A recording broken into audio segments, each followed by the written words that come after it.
आज एक बार फिर बात करेंगे राजस्थान की। राजस्थान के मुख्यमंत्री अशोक गहलोत ने ये कहा था कि मैं 2 महीने तक किसी से भी फिजिकली नहीं मिलूंगा क्योंकि डॉक्टर्स ने मुझे सलाह दी है। उसके बाद कल सचिन पायलट जो हैं जो वो राजस्थान के दौरे पर निकल चुके हैं। कल अलवर जाते हुए उन्होंने अशोक गहलोत कैंप के 2 विधायकों से उनके घर जाकर मुलाकात की। पहले विधायक हैं कठूमर से विधायक बाबूलाल बैरवा और दूसरे हैं राजगढ़ से विधायक हैं जौहरी लाल मीणा। इन दोनों के घर जाकर उन्होंने इनसे मुलाकात की। यानी एक नई तरह की राजनीति राजस्थान में शुरू हो गई है। अशोक गहलोत के खेमे के विधायकों के साथ मिलकर एक सेन लगाने की कोशिश सचिन पायलट कर रहे हैं, या फिर यूँ कह सकते हैं कि क्योंकि वो पूर्व अध्यक्ष हैं और पूर्व डिप्टी सीएम भी रहे हैं, अपने आप को राजनीति में जिंदा रखने की एक कोशिश सचिन पायलट कर रहे हैं। दरअसल हुआ क्या, दरअसल 3 दिन पहले अजय माकन ने दिल्ली में एक स्टेटमेंट दिया। उन्होंने कहा कि प्रियंका गांधी से फ़ोन पर सचिन पायलट टच में हैं और मुझसे और केसी वेणुगोपाल संगठन महासचिव से उनकी बात हो रही है और ऐसा हो नहीं सकता कि उन्हें पार्टी में समय ना मिले।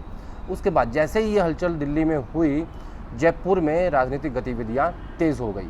वहां पर 6 बसपा के विधायक और 13 निर्दलीय विधायकों ने एक बैठक बुलाने की घोषणा कर दी, जिसकी मीटिंग 23 जून को होने वाली है। और ये विधायक इससे पहले भी ऐसे बयान दे चुके हैं। उनका कहना यह है कि हमने यानी बसपा और निर्दलीय विधायकों ने मिलकर सरकार बचाई थी। सचिन पायलट और उसके विधायक जो है वो उन्होंने पार्टी के साथ विश्वासघात किया था, वो गद्दार हैं और हमें यानी निर्दलीय विधायकों को और बसपा के विधायकों को अशोक गहलोत के कैबिनेट में शामिल करना चाहिए।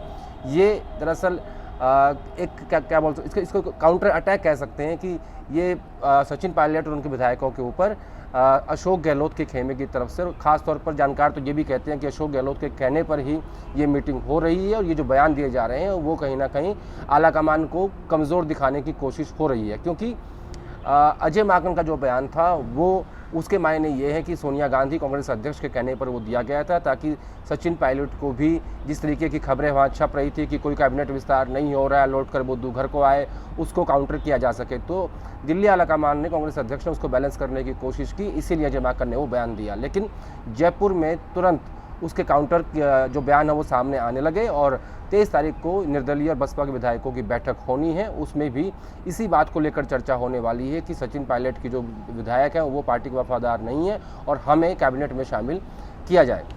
जैसे ही दिल्ली में कोई डेवलपमेंट होता है तुरंत जयपुर में हलचल हो जाती है। दरअसल अशोक गहलोत ने जो बयान दिया था कि वो 2 महीने तक किसी से मुलाकात नहीं करेंगे और सचिन पायलट जो है वो सड़क पर निकल चुके हैं, अशोक गहलोत के खेमे के विधायकों से मुलाकात कर रहे हैं और घूम रहे हैं। तो ऐसे में अगर अशोक गहलोत अब बाहर आकर ये कहते हैं कि हम कैबिनेट विस्तार कर रहे हैं तो उनका वो बयान जो है वो उसमें खुद ही फंस जाएंगे। तो कुल मिलाकर ये कहा जा सकता है कि राजस्थान की राजनीति में मुख्यमंत्री क्वारंटाइन हो गए हैं और सचिन पायलट मैदान में निकल चुके हैं। अब देखना ये है कि अब बात जो कैबिनेट रिशफल की बात हो रही है वो क्या है। सचिन पायलट का पार्टी में दिल्ली में महासचिव बनना लगभग तय माना जा रहा है, लेकिन सचिन पायलट का एक ही बात को लेकर वो बार बार कहते हैं कि पहले मेरे लोगों को कैबिनेट, बोर्ड, कॉरपोरेशन और प्रदेश कार्यकारिणी में एडजस्ट कर दीजिए, उसके बाद जो आप मुझे काम देंगे वो मैं करने को तैयार हूँ। अब बात कहाँ पे अटकी हुई है, दरअसल सचिन पायलट का ये कहना है कि मैं जो लिस्ट दूंगा उन विधायकों को मंत्री पद में मंत्री बनाया जाए, उनको बोर्ड कॉर्पोरेशन शामिल किया जाए। लेकिन अशोक गहलोत ये कहते हैं कि मुझे पता है सचिन पायलट की लिस्ट कौन सी है, मैं उन लोगों को एडजस्ट करने के लिए तैयार हूँ। लेकिन अब झगड़ा जो है वो इस बात पर अटका हुआ है कि सचिन पायलट की मांग है कि जो मैं लिस्ट दूँ उनको लेकर कैबिनेट रिशफल हो, लेकिन अशोक गहलोत ये कहते हैं कि नहीं, मेरे पास सूची है। दरअसल इसमें कहानी ये है कि पिछले 1 साल में अशोक गहलोत ने बहुत सारे विधायकों को सचिन कैंप से तोड़ लिया है। अब अशोक गहलोत उन्हीं विधायकों को सचिन पायलट के कैंप में डालकर मंत्री बनाना चाहते हैं, जिस बात का विरोध सचिन पायलट कर रहे हैं। तो अब इस बात पर सहमति बननी है या इस बात पर बात होनी है कि सचिन पायलट की लिस्ट को अशोक गहलोत मानेंगे या नहीं, या फिर अशोक गहलोत सचिन पायलट के जो विधायक वो तोड़ चुके हैं पिछले 1 साल के अंदर, उनको कैबिनेट में मंत्री बनाएंगे। तो इस बात को लेकर चर्चा दिल्ली से लेकर जयपुर तक हो रही है कि कौन सी लिस्ट मानी जाएगी। बहरहाल ये जरूर कहा जा सकता है कि सचिन पायलट ने बाहर निकलकर, क्योंकि एक एमएलए हैं और उन अशोक गहलोत के खेमे के विधायकों से जाकर मिल रहे हैं, उनके घर जा रहे हैं, राजस्थान की राजनीति को और ज़्यादा गर्म कर दिया है। यानी ये एक संकेत है कि राजस्थान की राजनीति में, खासकर कांग्रेस की राजनीति में आगे भी ऐसे ही अशोक गहलोत वर्सेस सचिन पायलट चलता रहेगा। दोनों तरफ से वार होते रहेंगे। वो अलग बात है कि अशोक गहलोत बड़े जादूगर हैं और तीसरी बार के मुख्यमंत्री हैं, लेकिन सचिन पायलट के इस एक स्टेप ने ये ज़रूर साफ कर दिया है कि वो भी पीछे हटने वाले नहीं हैं। जैसे राजनीति हो रही है उस हिसाब से वो भी राजनीति करेंगे। अब एक बात और, सचिन पायलट ने ये भी साफ कर दिया है कि उनकी सारी बातें दिल्ली आलाकमान से हो चुकी है, पहले भी हो चुकी थी, अभी भी हो चुकी हैं। अब सिर्फ फैसला लेना है कांग्रेस प्रेसिडेंट सोनिया गांधी को कि वो कब अशोक गहलोत से बात करें और कब राजस्थान का कैबिनेट एक्सपेंशन हो।